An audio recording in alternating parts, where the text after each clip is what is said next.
مساء الخير على كل عشاق النباتات الداخلية، بين قوسين أحباب مشتل الصوب. الفترة اللي فاتت حاولنا نسافر ونجيب شوية زرع جديد، بس مع الأسف كل ما نطلع رحلة كان يحصل مشكلة، وكانت الرحلة دي مع الأسف ما تتمش. بس بفضل ربنا علينا امبارح طلعنا وجبنا شوية زرع في منتهى الجمال، حاجات كده كلاس A في النباتات، حاجات مميزة جدا جدا جدا. وإن شاء الله رب العالمين هنعرض لكم النباتات دي النهارده اللي احنا جبناها في الفيديو دوت. بس قبل ما نبدا، اللي ما اشتركش في القناه ينزل حالا يشترك في القناه ويفعل زر التنبيهات عشان يوصلك كل جديد. لو عجبك الفيديو وعجبك نباتاتنا، لايك وشير عشان فيديوهاتنا ونباتاتنا توصل لكل حته في العالم. معاكم وسام صقر من قناه مشتل الصوبه، خليكم معانا.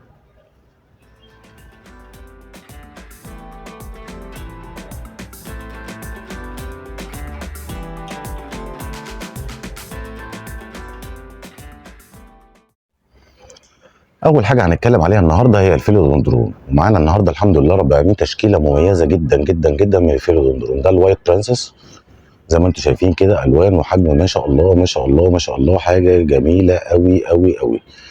الوايت برنسس الابيض مع الاخضر، وعلى فكره الوايت برنسس دوت مع الساق اللي هو فيه خط احمر بيطلع، ممكن يطلع معاك ورقه بينك، يعني مع الابيض يطلع ورقه بينك، بيبقى شكله تحفه جدا جدا جدا، بيبقى جميل قوي قوي قوي. تاني نبات معانا النهارده هو الفيلودندرون ماماي. ماماي دوت من النباتات الجميله قوي، زي ما انتم شايفين كده ورقه ما شاء الله كبير، وعلى فكره هو ده لسه صغير، يعني ورقه بيكبر اكتر. التعريقات الفضي اللي موجوده معاه، نبات في منتهى الجمال. في الساق بتاعته فيها، مش عارف حدان ولا لا، فيها زي شرشره كده، زي زجزاج. من النباتات الجميله جدا جدا جدا جدا جدا. وعلى فكره برضو ده من النباتات الغاليه بره، بس الحمد لله رب العالمين ده مصري، احنا انتجناه وعشان كده سعره مش غالي. تالت نبات معانا النهارده هو فيلودندرون سيلفر سورد. سيلفر سورد ما شاء الله بالحجم معقول جدا جدا جدا. النبات عايز يقف على ستيك، يعني مش عايز يتساب كده، لا النبات عايز يقف على ستيك. النبات دوت كان جاي مستورد واتربى هنا في مصر، فصحته ما شاء الله 10 على 10. وعلى فكرة ده اللي شجعني كمان ان احنا نعمل منه. في عندي اهو حجم صغنطوط عشان برضو يلائم كل ميزانية وكل مساحة عندك في البيت. سيلفر سورد مساحة حجمه صغير علشان يبقى سعره اقتصادي شوية.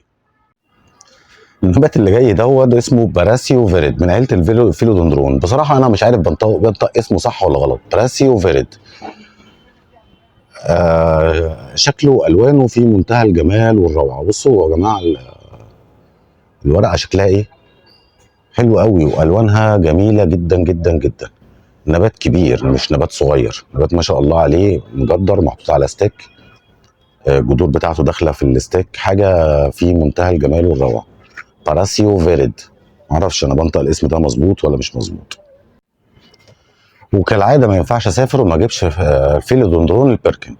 فيلودندرون البيركن الهولندي الاصلي النضيف، الحاجه المحترمه، الحجم الضخم جدا جدا جدا زي ما انتم شايفين اهو، حاجه ما شاء الله. النبات ده تقريبا هو الاكثر مبيعا عندي في المشتل، الناس كلها بتحبه والناس كلها بتحب تجيبه. نبات رائع رائع رائع رائع، حجم ما شاء الله. بصوا انا فين وهو فين، حاجه كده ضخمه ما شاء الله.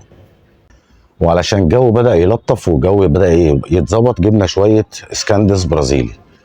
الألوان بتاعته بدأت تظهر، طبعا كثافة ما شاء الله وحجم ما شاء الله، زي ما انتم شايفين كده، كثافة وتهديلة ما شاء الله ما شاء الله ما شاء الله، حاجة جميلة. زائد ان هو الألوان بتاعته بدأت تظهر، بدأ يظهر مع الأخضر الفاتح مع الأخضر الغامق، والورقة المصفرة شوية مع الأخضر.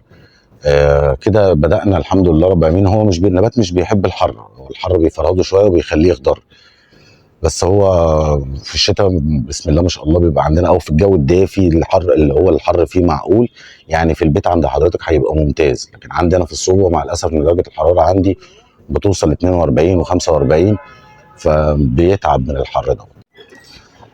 فلوريدا ديفل او فلوريدا جوست من النباتات الجميله قوي قوي قوي قوي قوي، والقويه قوي قوي قوي قوي قوي. وعلى فكره هو اتسمى كده، الورقه بتاعته بتبقى ثلاثيه كده، بتبقى زي ما بيقول لك ايه، الشيطان، الشوكه بتاعت الشيطان اللي هي الثلاثيه دي، عشان كده تسمى فلوريدا ديفل او فلوريدا جوست. بص ورقته ثلاثيه اهي. من النباتات القويه قوي قوي قوي، نبات حلو جدا، عايز يتحط على ستيك يطلع على طول. نبات متسلق سريع، يستحمل معاك درجه حراره واطيه درجه حراره عاليه، من النباتات اللي ما بتاثرش معاها اي حاجه خالص. النبات ده قوي جدا يا جماعه واقتصادي. وما اعرفش هو مش موجود او مش منتشر في مصر ليه، هو ملائم جدا للجو بتاعنا. نبات في منتهى الجمال والروعه. قبل ما اختم بقى الفقره بتاعت الفيلودندرون، عايز اقول لكم حاجه مهمه. بصراحه انا فرحان فرحان فرحان، ده اول انتاج لينا احنا مشتل الصوبه من الفيلودندرون البينك برنسس. هو صحيح مش ملون قوي، بس حجم ما شاء الله كويس. نموات عالي، شغال نموات اهوت وجميل يعني. جذوره ما شاء الله بضمان مشتل الصوبه ومفيش كلام. ده اول انتاجنا، فعلشان كده احنا ان شاء الله رب العالمين هننزله بسعر اقتصادي جدا جدا جدا، يعني اقل من اي حد في الدنيا، لان احنا اللي انتجناه. طبعا مع الاسف احنا ما انتجناش كميه كبيره، انتجنا كميه صغيره خالص كده، بس برضو يعني ربنا يوفقنا ان شاء الله رب العالمين وننتج كميات اكبر في الفتره اللي جايه. ناس كتيره جدا سالتني على الانتوريوم، فعشان كده النهارده جبنا لونين في منتهى الجمال والروعه. الانتوريوم البينك الوانه حلوه قوي قوي قوي قوي، والانتوريوم الابيض زي ما احنا شايفين كده ما شاء الله، كثافه زهر عاليه قوي قوي قوي، وكله محضر زهر من تحت، كله محضر زهر اهوت. نبات جميل جدا جدا جدا. و احنا عملنا فيديو بخصوص طريقه رعايه الانتوريوم وحطيناه، هحط لكم تحت في المصادر. النبات حلو قوي، وعندنا منه كثافه عاليه زي ما انتم شايفين كده، وعندنا برضو ايه احجام صغيره اوريها لكم برضو عشان تناسب كل ميزانيه وكل مساحه يعني. ده الحجم الصغير، حتى الحجم الصغير مش يعني برضو فيه كثافه زهر معقوله، يعني حاجه كويسه جدا جدا جدا. الانتوريوم الابيض والانتوريوم البينك في منتهى الجمال والروعه. نباتها على فكره سهله، فيها تركتين ثلاثه كده، لو تشوفوها في الفيديو اللي هسيبها لكم في المصادر تحت هيبقى الانتوريوم عندكم مش هيبطل زهر صيف شتاء. معانا بقى النهارده حاجه في منتهى الجمال والروعه، حاجه تحفه تحفه تحفه. انتوريوم كريستالينيوم، النباتات الحلوه قوي قوي قوي، والنباتات النادره خالص، والنباتات اللي هي الجميله قوي. انتوريوم كريستالينيوم نبات مش مزهر، بس هو جماله في الورقه بتاعته، فيها خطوط وتعاريق في منتهى الجمال. ونبص النبات النمو الجديد بيطلع لونه ايه، وبعد كده بيكبر ويفتح ما شاء الله. النباتات اللي انا جايبها النهارده من النوع دوت احجام ورقتها كبيره، على فكره الورقه دي لسه ما فتحتش قوي، عايزه هتفتح برضو. نبات جميل جدا جدا جدا، وعلى فكره برضو طريقه رعايته في منتهى السهوله. جميل جميل جميل جميل جميل. زي ما قلنا كده، طالما درجه الحراره اتظبطت عندنا في الصوبه يبقى نقدر نجيب نباتات ما كناش بنقدر نجيبها في الصيف. برضو بعيد تاني، النبات اللي درجه الحراره بيستحملش درجه الحراره عاليه قوي دي، احنا عندنا في الصوبه بتوصل درجه الحراره 45، فعلشان كده يعني هو في البيت عندك مش هتوصل 45، فينبسط عندك في البيت قوي، بس هيتعب عندنا في الصوبه، فعشان كده ما كناش بنجيب. ده البامبين من النباتات الجميله قوي قوي قوي قوي قوي. بصوا يا جماعه الوانه، اللون الاخضر بتاعه مميز جدا مع التعريقه البيضه دي كده. بص الكثافه ما شاء الله عامله ازاي، كثافه ما شاء الله عامله ازاي، حاجه كده روعه روعه روعه روعه. الوكاسيا فريدك من النباتات الحلوه قوي قوي قوي قوي، ملمسها زي القطيفه كده، حاجه في منتهى الجمال. برضو نبات ما شاء الله ضخم كبير، حاجه كده جميل. على فكره برضو النبات ده كان جاي صغير مصر واتربى عندنا، يعني ده تربيه مصري. الوكاسيا فريدك النباتات الجميله. وعلى فكره احنا كنا جايبين الفاريجيتد بتاعته من فتره، والحمد لله لقيت اقبال عالي جدا. والله انا بدور على الفاريجيتد برضو، لو لقيت فاريجيتد ان شاء الله رب العالمين هجيب لكم منه.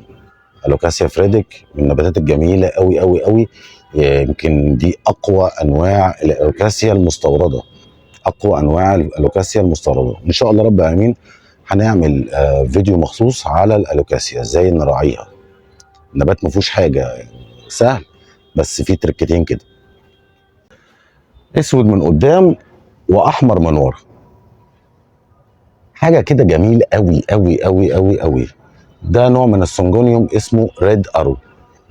النبات سهل خالص، نبات في منتهى الجمال والروعه. انا عن نفسي جربته وعقلت منه، بس طبعا انا ما عنديش كميه، فبالتالي اضطريت ان انا اشتري كميه برضو على سبيل ان احنا ايه نفضل نعقل منه ان شاء الله رب العالمين وننتج منه. نبات في منتهى الجمال والروعه، سنجونيوم ريد ارو. الوان جميله، الاسود من بره والاحمر من ورا زي ما انتم شايفين كده، حاجه تحفه قوي قوي قوي قوي قوي. بصوا الجمال يا جماعه، بصوا الالوان ما شاء الله، وحجم كبير يعني برضو النبات ما شاء الله. هو يعني مش فسافيسي، حاجه ضخمه. الويندلاندي القمر، سنجونيوم برضو من النباتات الجميله قوي قوي قوي قوي والسهله خالص. الله اكبر، عايز قوي يا رب. نكمل بعد الاذان. رجعنا لكم تاني بعد الاذان. السنجونيوم الويندلاندي احنا كان عندنا منه كميه وكميه امهات، والحمد لله قصقصنا منها وبعنا منها الحمد لله كميه كبيره يعني. بس احنا خلاص، احنا تقريبا كده مش هينفع نطلع سنجونيوم ويندلاندي طول الفتره اللي جايه من عندنا، فعشان كده اضطريت ان انا اشتري كميه حلوه كده برضو ما شاء الله، كثافه عاليه. نبات برضو مرسوم من تحت لفوق، حاجه كده جميله. النباتات ما فيهاش غلطه، حاجه كده جميله وروعه قوي. السنجونيوم الويندلاندي يا جماعه نبات سهل خالص خالص خالص. في كلمه سر واحده، ان هو مش بيحب الاضاءه العاليه، بس هي دي. نبات مش بيحب الاضاءه عاليه، خصوصا فصل الصيف. في الشتاء ممكن تزود عليه الاضاءه شويه، غير كده نبات قوي جدا جدا جدا، سريع قوي قوي قوي قوي. خلاص بقى جه مستورد، وبعد كده يبقى يتعمل هنا في مصر في منتهى السهوله. احنا عملناه في مشتل، فالنبات في منتهى السهوله ومفيش اي قصه فيه. السنجونيوم التاني اللي معانا هو السنجونيوم الميلك كونفيتي. الميلك كونفيتي اللي هو لونه اخضر فاتح كده مع نقط بينك زي ما انتم شايفين كده، مش عارف هو باينه في الصوره اهي. نبات جميل قوي قوي قوي، وبيعمل طفرات وبيعمل نص احمر ونص اخضر فاتح كده. نبات برضو مش بيحب الاضاءه العاليه خصوصا فصل الصيف. اللي احنا جبناهم برضو ما شاء الله كثافه جامده قوي قوي قوي. وهوريكم نبات فيه طفرات، عامل طفره حلوه قوي. ثانيه وخليكم معايا.